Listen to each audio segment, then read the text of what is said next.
Hi everybody, I'm Natalie, and today we are going to learn the couching stitch.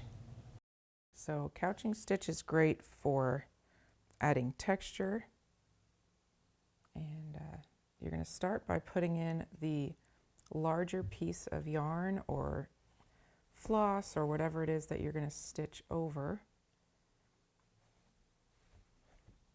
So in this case I'm just using a piece of yarn. So now I'm going to start by adding my thread, my floss, and I'm going to come back right on the line underneath the yarn, and we're going to go straight over it to create a little stitch that basically holds that yarn in place. So then we're going to pull that tight, and it's going to create a little stitch that goes over, and these stitches can actually be as close together or as far apart as you'd like them to be. That's entirely up to you, but you're just going to go right back in next to where your stitch came out to create these little stitches.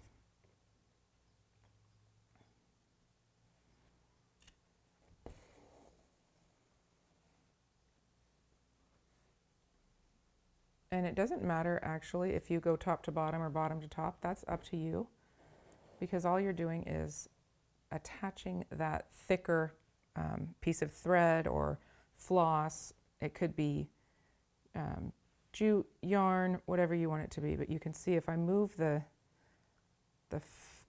yarn out of the way, you're coming up on the line underneath and then wrapping around it and going back through right next to where your initial thread came through the fabric.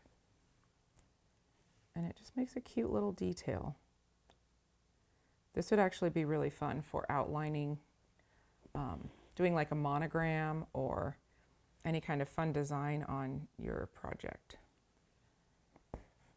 It's super simple, and I think makes a really great effect for embellishment.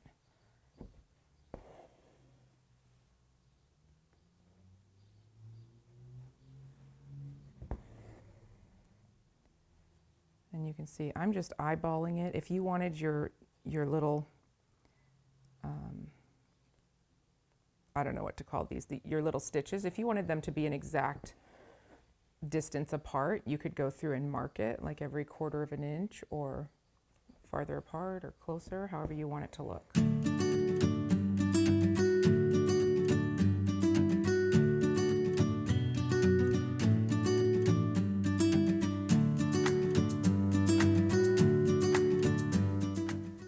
It. You're going to knot both of your pieces on the back, and that is the couching stitch.